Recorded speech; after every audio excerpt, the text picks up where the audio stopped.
Movie start होती है जहाँ पर हम न्यूयॉर्क सिटी को देखते हैं। वहाँ एक हॉस्पिटल के सामने एक ड्रेन था जिसके अंदर एक छोटी सी बास्केट में छोटा सा बेबी था और ये बास्केट पानी में बहते बहते बहुत दूर जा चुकी थी। काफी दिन पानी में ट्रेवल करते हुए ये बास्केट एक स्वैम्प तक पहुँच जाती है जहाँ पर एक छोटा सा हट था और यहाँ अचानक से बच्चे के रोने की आवाज सुनकर इस हट के अंदर से एक औरत बाहर आती है। बास्केट में रोते हुए बच्चे को देखकर ये औरत इस बच्चे को उठा लेती है और यहाँ पर हमें पता चलता है कि ये बच्चा आधा एलिगेटर है और आधा इंसान जैसा दिखने वाला, पर इसके बाद भी ये औरत इसको अपना लेती है। अब ये औरत डिसाइड कर लेती है कि इस बच्चे को वो ही पालेगी, जिसके बाद वो इसका नाम आर्लो रखती है। अब आर्लो की ये मॉम थी और इसी तरह से आर्लो और उसकी मॉम इसी स्वैम्प में रहने लगे थे। आर्लो यहाँ पर गाने का बहुत शौकीन था और पूरे स्वैम्प में घूमते फिरते बस वो गाना गाया करता था और स्वैम्प से बाहर की जिंदगी का तो उसे आर्लो की मॉम कभी नहीं चाहती थी कि वो स्वैम्प से कभी बाहर जाए और वहाँ की दुनिया को एक्सप्लोर कर सके।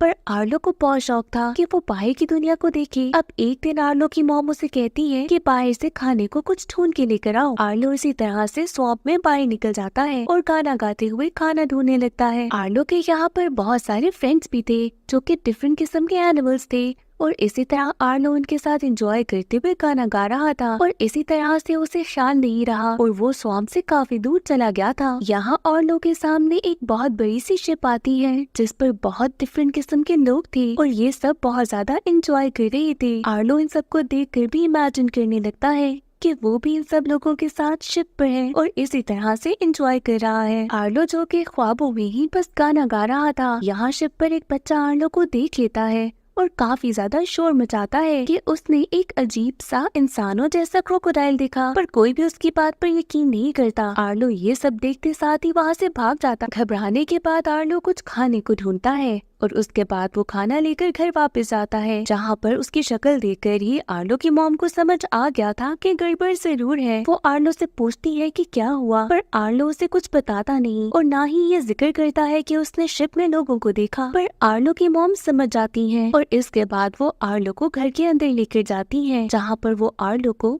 एक बॉक्स देती है और कहती है कि इसको खोलो। पर आर्लो कहता है कि आज तो मेरी बर्थडे भी नहीं, तो मैं ये बॉक्स क्यों खोलूंगा। जिसके बाद आर्लो की मॉम उसके लिए एक गाना गाती है। इसके बाद आर्लो फाइनली वो बॉक्स खोल लेता है जिसके अंदर एक पेपर टैग था जिसके ऊपर आर्लो का नाम लिखा था और साथ ही उसके फादर का नाम भी। इसके बाद आर्लो की मॉम उसे बताती है कि कैसे वो न्यूयॉर्क से आया है और इसी तरह से पूरी जिंदगी उसने यहाँ पर गुजारी, पर उसकी फैमिली न्यूयॉर्क में होगी। जिसके बाद फाइनली आर्लो ये डिसाइड करता है कि वो न्यूयॉर्क जाएगा और अपने डैड को ढूंढ कर रहेगा। ये चीज आर्लो की मॉम के लिए काफी ज्यादा मुश्किल थी क्योंकि उन्होंने आर्लो को अपने बच्चे की तरह पाला था, पर वो भी आर्लो को अलाउ कर देती है कि तुम जाकर अपनी फैमिली को ढूंढ लो। और अब इनका एक फाइनल सैड सा गुड बाय होता है, जिसके बाद आर्लो निकल पड़ता है सिटी की तरफ। अब यहाँ पर वो सिटी में पहुँच तो जाता है पर सारे लोग उसको किसी ने भी पहले आर्लो के जैसे इंसान को नहीं देखा था जो कि हाफ क्रोकोडाइल था और हाफ इंसान। और इसी तरह से आर्लो उनसे डरता घबराता हुआ दूर जंगल में निकल जाता है। इस सब के बीच में आर्लो को एक आदमी देख लेता है और इसी तरह से वो अपने 2 हंटर फ्रेंड्स को कॉल करता है कि उसने एक इंसान जैसे एलिगेटर को देखा है। जिसके बाद वो एनिमल हंटर्स बहुत ज्यादा खुश होते हैं कि वो इसको पकड़ लेंगे और इसी तरह से इसके साथ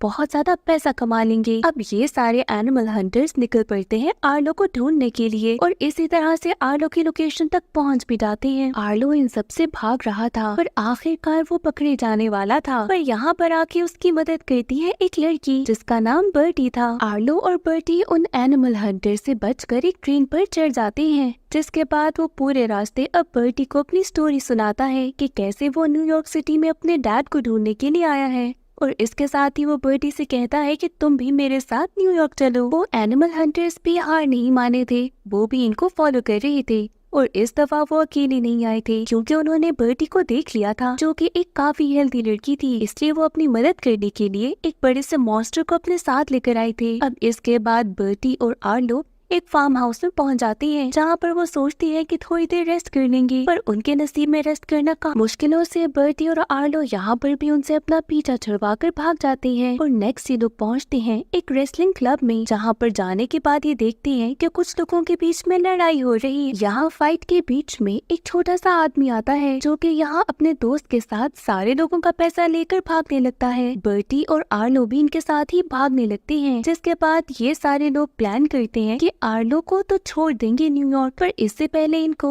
अपने एक फ्रेंड को रेस्क्यू करना होगा। आर्लो रास्ते में इनको भी कहता है कि तुम लोग मेरे साथ न्यूयॉर्क सिटी में ही सेटल हो जाओ, मैं अपने डैड को ढूंढने जा रहा हूँ। अब यहाँ पर ये सब प्लान करते हैं कि पहले एक्वेरियम जाएंगे, जहाँ पर आधा फिश और आधे इंसान जैसे दिखने वाले अपने दोस्त को बचाकर ये लोग न्यूयॉर्क पहुँच जाएंगे। ये सब एक वैन में फाइनली उस एक्वेरियम में पहुँच जाते हैं, जिसके बाद ये बहुत आसानी से उस फ्रेंड को छुड़वा भी लेते हैं। अब इनका नेक्स्ट स्टॉप था न्यूयॉर्क। ये सारे लोग प्लान करते हैं कि रात को थोड़ा रेस्ट कर लें। दूसरी तरफ वो एनिमल हंटर्स अब भी आर्लो का पीछा नहीं छोड़े थे। वो किसी तरह से उस फाइटिंग क्लब में पहुंच जाते हैं। वहाँ बहुत सारे लोगों ने आर्लो को तो देख ही लिया था, जिसके बाद वो एनिमल हंटर्स वहाँ एक आदमी को पकड़ लेते हैं और बहुत ज्यादा टॉर्चर करने के बाद आर्लो की काफी ज्यादा इंक्वायरी निकाल ही लेते हैं, जिसके बाद उनको पता चलता है कि आर्लो न्यूयॉर्क जा रहा है। इसके बाद ये एनिमल हंटर्स भी प्लान करते हैं कि न्यूयॉर्क ही डायरेक्ट जाया जाए, ताकि वहाँ पर आर्लो से पहले पहुंचकर उसका वेट करें, और जैसे ही आर्लो न्यूयॉर्क पहुंचेगा वो उसको पकड़ लेंगे। पर दूसरी तरफ आर्लो अपने दोस्तों के साथ न्यूयॉर्क पहुंच चुका था, पर यहाँ पर सबको एक टेंशन थी कि इतने बड़े सिटी में किस तरह से आर्लो के डैड को ढूंढा जाएगा। ये सब अभी इसी सोच में थे कि सामने ही एक बहुत बड़ी सी स्क्रीन पर एक एड प्ले होता है, जहाँ पर पता चलता है कि आर्लो के डैड एक बहुत बड़े बिजनेसमैन है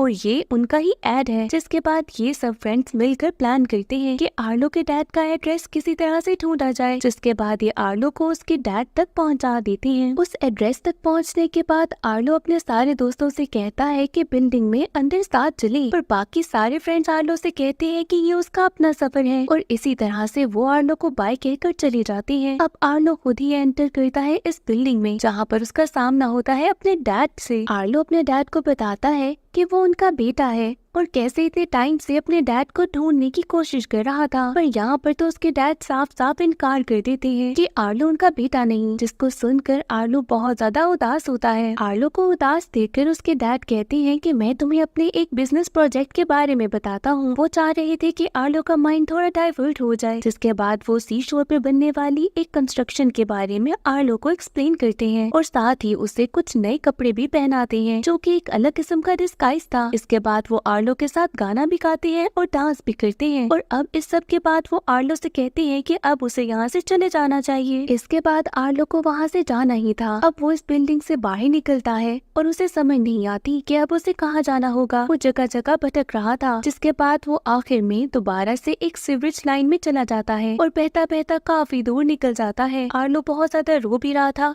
और उदास तो था ही, बेचारे का दिल टूट चुका था। अब जब वो सीवरेज लाइन से बाहर निकलता है तो उसको नजर आता है कि उसके वही सारे फ्रेंड्स पास हैं। आर्लो फ्लो करते करते उस सी शोर तक पहुंच चुका था।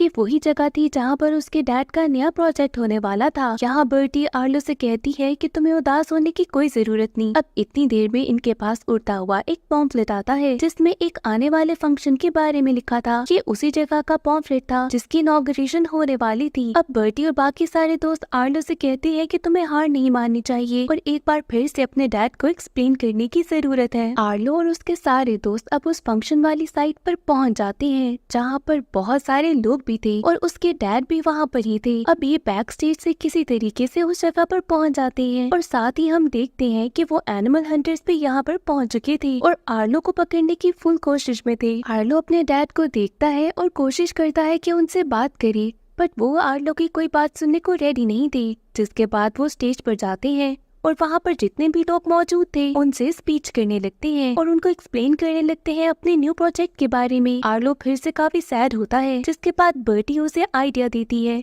कि तुम इतना अच्छा गाना गाते हो, तुम गाना क्यों नहीं गा रहे। इस आइडिया को सुनते साथ ही अब आर्लो गाना गाने लगता है और वो एक बहुत इमोशनल गाना गाकर अपनी सारी फीलिंग्स अपने डैड को एक्सप्रेस कर देता है, जिसको सुनकर उसके डैड बहुत ज्यादा इमोशनल हो जाते हैं। पर इससे पहले कि वो आर्लो को ये बताते कि वो ही उसके असली डैड हैं, यहाँ पर वो एनिमल हंटर्स पहुँच जाते हैं और आर्लो को पकड़ के वहाँ से जाने लगते हैं। बर्टी जो कि ये सब कुछ देख रही थी, आर्लो को बचाने के लिए उसके पास जाती है, पर वही एनिमल हंटर अपने बीस्ट को उस पर छोड़ देता है, जिसके बाद बर्टी अब उसके साथ लड़ने लगती है। यहाँ पर अचानक से हम देखते हैं कि एक उड़ता हुआ इंसान आता है और वो आर्लो को बचा लेता है। ये इंसान आधा बर्ड था और आधा इंसान था और वो आर्लो को लेकर जब लैंड करता है तो हम देखते हैं ये कोई और नहीं बल्कि आर्लो के डैड हैं। जिसके बाद वो आर्लो को बताते हैं कि मैं ही तुम्हारा रियल डैड हूँ। आर्लो के डैड यहाँ पर सबको अपनी स्टोरी बताते हैं कि कैसे जब वो छोटे थे तो इसी वजह से कि वो हाफ ह्यूमन और हाफ बर्ड हैं,